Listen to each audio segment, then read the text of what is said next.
Paris Olympic में भारत अपने चौथे मेडल की तरफ एक और कदम बढ़ा दिया है। हॉकी टीम यानी तीन मेडल आ चुके हैं, तीनों ब्रॉन्ज हैं, जिसमें से 2 मनु भाकर ने जीत हासिल की है, एक और ये चौथे मेडल की तरफ भारतीय हॉकी टीम आज ब्रिटेन को हरा के, हालांकि पेनाल्टी में हराया है। 4-2 से मुकाबला था।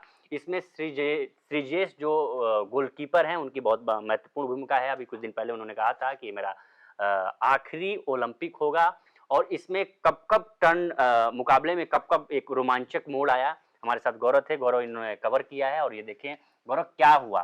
पहले तो फर्स्ट हाफ सेकेंड हाफ में एक गोल करके बराबर हो गया, फिर पेनाल्टी हुई, पेनाल्टी में 4-2 का मुकाबला हुआ, लेकिन कब लगा कि नहीं मैच इधर उधर पलट रहा है। मैच मतलब अगर कहे बहुत शानदार मैच, मतलब मजेदार मैच रहा। मतलब कोई भी व्यक्ति इसको मिस नहीं करना चाहेगा। ये दोनों टीमें बहुत टक्कर मतलब एक साथ खेली और यही जो स्कोर कार्ड था वो उसमें साफ साफ दिखता है।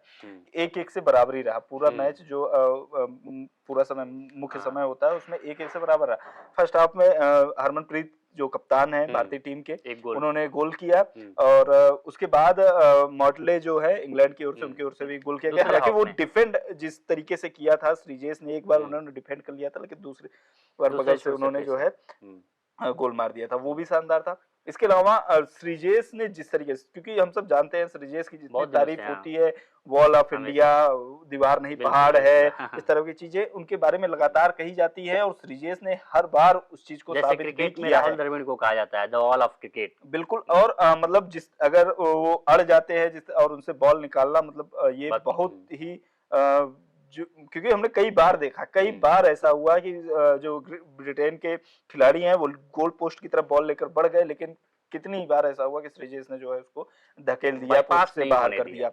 और जब बात पेनाल्टी कॉर्नर की आई, तो पेनाल्टी कॉर्नर में भी ये जब पहले टर्म ब्रिटेन ने लिया और गोल कर दिया, भारत की तरफ से भी गोल हुआ, 1-1 से बराबर हुआ, 2-2 से बराबर हुआ। लेकिन तीसरे टर्न में जब आया उसके बाद ललित उपाध्याय ने गोल किया, लेकिन इंग्लैंड की तरफ से जो खिलाड़ी आए वो नहीं कर पाए। फिर उसके बाद राजकुमार पाल आते हैं भारत की तरफ से और ये लीड जो थी इंडिया की वो 2 की हो जाती है, 4-2 से फिर जी जाती है। क्योंकि पेनाल्टी कॉर्नर में 5-5 अटेम्प्ट दोनों टीमों को मिलते हैं, अगर आप जो मुख्य समय है उसमें नहीं कर पाते।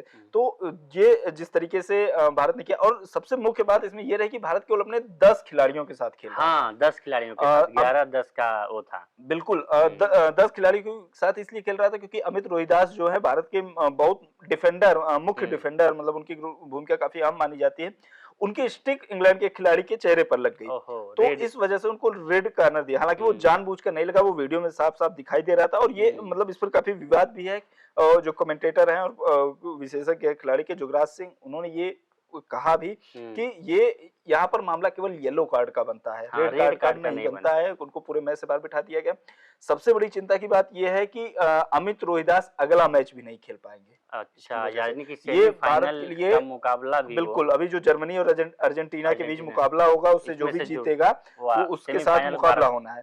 लेकिन अगर भारत के पास ये मौका है कि वो इस फैसले के खिलाफ अपील करे और अगर वो अपील मान ली जाती है तो फिर ये सजा उनकी वापस भी हो सकती है। लेकिन ये भारत के लिए बड़ी चुनौती हो गई है कि अब एक मुख्य खिलाड़ी जो है, क्योंकि एक आपका खिलाड़ी नहीं होने का और जो डिफेंडर अगर नहीं है, तो उसका हमें देखने को भी मिला कि जब भारतीय खिलाड़ी के पास बॉल आती भी थी तो वो मतलब बहुत ज्यादा देर तक उन्हें पास रख भी नहीं पा रहे थे, क्योंकि आपको एक खिलाड़ी आपके पास कम है। और कई बार ये होता था कि जो ब्रिटेन के खिलाड़ी वो आपके गोल पोस्ट के पास जो डी पॉइंट होता है वहां तक पहुंच जा रहे हैं, लगातार बार बार पहुंच जा रहे हैं। तो और इसके अलावा एक मनोवैज्ञानिक भी उसका वो दबाव भी वो आ जाता है कि आपका एक खिलाड़ी कम है, खिलाड़ी वो भी स्टार प्लेयर और खिलाड़ी है, तो एक टीम में भी मानसिक स्थिति थोड़ा हो रहती है। तो चूंकि आज हॉकी बड़ा बेहतरीन रहा, पेरिस ओलंपिक में भारत ने पेनाल्टी शूटआउट में 2-4 मतलब 2 से बढ़त यानी 4-2 का मुकाबला से ये जीत दर्ज की। अब ये सेमीफाइनल में मुकाबला होगा। लेकिन एक और इस बीच खबर है, आज ही मुकाबला हुआ। एक उम्मीद थी कि लक्ष्य सेन से एक उम्मीद थी कि वो सेमीफाइनल के बाद फाइनल में पहुंचेंगे, लेकिन उन्हें सेमीफाइनल में हार का सामना करना पड़ा। हालांकि कल वो अपने ब्रॉन्ज मेडल के लिए एक बार फिर से कोर्ट में उतरेंगे। तब कल पता चलेगा कि भारत को क्या चौथे मेडल की तरफ लक्ष्य सेन पहुंचते हैं या वहीं उनका मतलब समाप्त हो जाता है। लेकिन हॉकी से उम्मीदें भारत को बनी हुई है। नमस्कार, मैं उपेंद्र।